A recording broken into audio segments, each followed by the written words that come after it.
यहाँ पे देखिए निफ्टी 50 का एग्जांपल लिया हो। निफ्टी 50 में जो 3 मिनट का कैंडलस्टिक्स है वो पिवोट के पास ओपन हुआ है एंड यहाँ पे पिवोट के पास ओपन होने के बाद ये नीचे जाने के बाद फर्स्ट जो सपोर्ट है वो S1 से लिया है। मतलब S1 यहाँ पे सपोर्ट का काम किया है जहां से मार्केट का प्राइस ऊपर चला गया है। अब यहाँ पे ऊपर जाने के बाद आप देख सकते हैं पहला रेजिस्टेंस ये पिवोट है एंड उसके बाद जब ये थोड़ा बहुत higher highs and higher lows बनाने के बाद ये ब्रेक करके सीधा चला गया R1। R1 ये रेजिस्टेंस का काम कर रहा है यहाँ पे, मतलब ये रेजिस्टेंस 1 है एंड यहाँ पे रेजिस्टेंस लेने के बाद दूसरी बार ये रेजिस्टेंस ब्रेक कर दिया है एंड मार्केट रेजिस्टेंस ब्रेक करने के बाद सीधा आया 20 मूविंग एवरेज के पास। ये जो ब्लू कलर की लाइन है वो है 20 moving average, exponential moving average कहते हैं। ये एक्सपोनेंशियल क्या होता है एंड सिंपल मूविंग एवरेज क्या होता है मैं अगले वीडियो में डिटेल में समझाऊंगा, या आई लिंक पे आप देख सकते हैं इसको। ओके, यहाँ पे देखिए सीधा मार्केट कहाँ गया, ये R2 है रेजिस्टेंस 2, ये रेजिस्टेंस 2 तक गया है एंड रेजिस्टेंस 2 में बहुत अच्छा रेजिस्टेंस मिला है। मैंने पहले समझाया आपको कि यहाँ पे सेलर्स आए एंड सेलर्स आने के बाद रेजिस्टेंस का काम किया है एंड यहाँ पे सप्लाई बढ़ गया है। आप देख सकते हैं पहले मैंने शूटिंग स्टार पैटर्न भी कवर किया था, यहाँ पे आप देख सकते हैं शूटिंग स्टार पैटर्न बना है। रिजेक्शन यानी कि ऊपर से 25,120 के ऊपर लेवल सस्टेन नहीं किया। यहाँ पे रेजिस्टेंस आने के बाद ये जो डायनामिक सपोर्ट है उसको भी ब्रेक करने के बाद सीधा चला आया R1 एंड R1 भी ब्रेक करने के बाद सीधा चला आया जहां पे प्राइस यहाँ पे पहले रेजिस्टेंस लिया था वहीं पे जाके क्लोज हुआ है। ओके, तो इस तरीके से आप टेक्निकल एनालिसिस कर सकते हैं एंड इंट्राडे ट्रेडिंग के लिए ये टेक्निकल एनालिसिस अगर आपको आ गया, जैसे कि moving average and pivot points एक लीडिंग इंडिकेटर का काम करता है। तो इसके साथ और एक अगर आपको एडवांस में जाना है तो सेंट्रल पिवोट पॉइंट्स वो मैं अगले वीडियो में डिटेल में समझाऊंगा। तो यहाँ पे समझ लीजिए कि ये S1 सपोर्ट का काम करता है जहां से मार्केट सपोर्ट लेके ऊपर जाता है। यहाँ पे डिमांड बढ़ता है यानी कि दोनों के लड़ाई में बायर्स जीत जाते हैं, बायर्स हावी हो जाते हैं।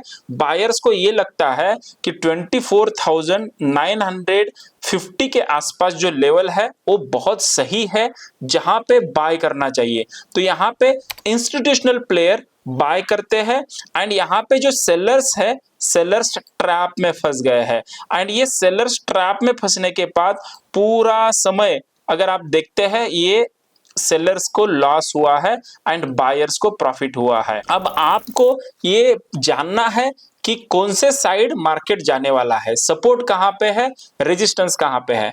S1 के बाद सपोर्ट लेने के बाद आपको उनके साथ जुड़ना है एंड यहाँ पे थोड़ा बीच में आप देख सकते हैं कि थोड़ा बहुत एक आधा घंटा क्यों ना सही यहाँ मार्केट साइडवेज रहा है। और थोड़ा सा हम डीप में जाते हैं, यहाँ पे देखते हैं तो मार्केट क्या हुआ है। ये वाले दिन मार्केट ये पिवोट एक फ्लोर है, सेंटर वाला पिवोट एंड ये R1, मतलब ये दोनों के बीच में रहा है। मोस्टली मार्केट कंसोलिडेट किया है। ये हाई देखो लो देखो, हाई देखो लो देखो, हाई। ओके, मतलब मार्केट जो है हाई एंड लो के बीच में यहाँ पे सपोर्ट एंड रेजिस्टेंस के बीच में कंसोलिडेट किया है। बाद में यहाँ पे शिफ्ट हुआ है इसका रेजिस्टेंस एंड फिर मार्केट यहाँ नीचे जाके क्लोज हुआ है। मैं आपको एक स्टॉक भी बताऊंगा, यहाँ पे ट्रेंड स्टॉक है। ट्रेंड स्टॉक में अब यहाँ पे क्या हुआ है, प्राइस से सीधा R1 को ब्रेक कर दिया है। टेक्निकल एनालिसिस में आपको ये समझना है जब रेजिस्टेंस ब्रेक कर देता है तो रेजिस्टेंस सपोर्ट का काम करता है। तो ये रेजिस्टेंस ब्रेक किया तो यहाँ पे मार्केट बूम ऊपर चला गया एंड सीधा R2 तक चला गया। R2 पे रेजिस्टेंस आने के बाद थोड़ा प्राइस करेक्शन हुआ है, मतलब ये higher lows, okay higher low, यहाँ पे हायर हाई, ओके फिर मार्केट हाई लगाया है, हायर हाई, ओके दूसरा हायर हाई, फिर ये higher low, okay higher low, okay फिर ये हाई करके ऐसा higher lows higher high higher lows, ये फिर देखो यहाँ पे हायर हाई, ओके फिर ये हायर लो एंड ये सीधा चला गया हायर हाई। अब आप ये समझ सकते हैं कि ये मार्केट यहाँ पे ऊपर जा सकता है क्योंकि मार्केट सीधा अप ट्रेंड में है। तो इस तरीके से आपको एनालिसिस करना है।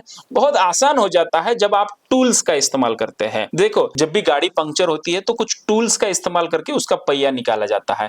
उसी तरह यहाँ पे इंट्राडे ट्रेडिंग में आप अगर टूल्स का इस्तेमाल करते हैं तो आपको ये एनालिसिस इजी हो जाती है। तो टेक्निकल एनालिसिस को मतलब लोग कंफ्यूज कर देते हैं, कुछ लोगों का तो दिमाग खराब हो जाता है।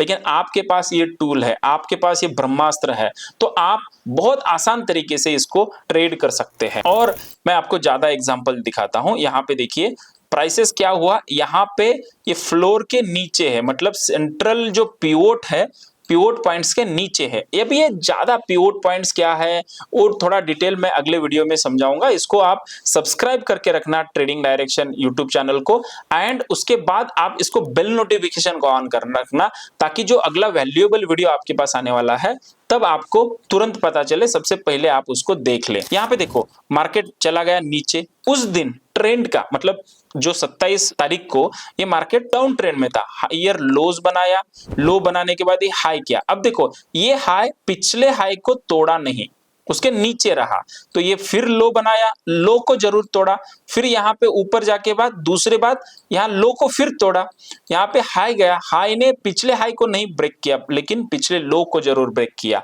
एंड जब ये प्राइस ये पिछले हाई को ब्रेक कर दिया था तो समझ लेना कि ये डाउन ट्रेंड खत्म हो चुका है एंड अप ट्रेंड में जाने की बारी आई है। तो इस तरीके से आप टेक्निकल एनालिसिस को बहुत आसान भाषा में समझ सकते हैं एंड बहुत ही आसान तरीके से आप इसको जान सकते हैं। बस आपको ये याद रखना है, ये जो लेवल है सपोर्ट को, यहाँ पे सपोर्ट में एग्जैक्टली अगर आप देखते हैं कौन सा पैटर्न फॉर्म हो रहा है कैंडलस्टिक्स का, थोड़ा सा ओपन कीजिए। यहाँ पे मैंने 3 मिनट का टाइम फ्रेम लगाया है। ओके, तो यहाँ पे देखो ये हैमर है। हैमर कहां पे फॉर्म हुआ है?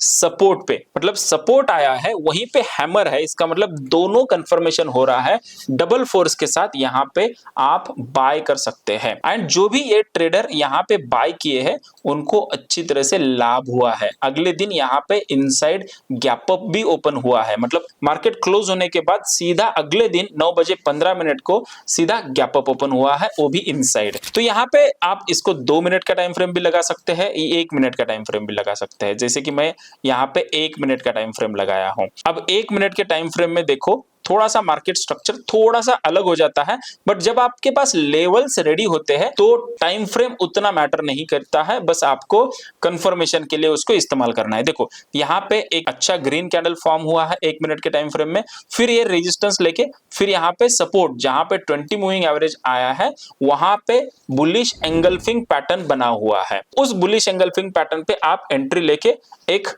अच्छा ट्रेड यहाँ पे ले सकते हो, मतलब बाय करके रेजिस्टेंस पे सेल करना। तो यहाँ पे आपको दिखने के लिए यहाँ पे जो है पॉइंट्स बहुत अच्छी तरह से मिलते हैं। तो यहाँ पे देखिए, यहाँ से अगर आप लेते हैं तो आपको यहाँ पे 1.15% का जो टारगेट है यहाँ पे मिल रहा है, वो भी 1 2 3 4 5 6, वो भी 6 कैंडल में, मतलब 6 मिनट में। तो इस तरीके से आप इंट्राडे ट्रेडिंग में टेक्निकल एनालिसिस का इस्तेमाल कर सकते हैं।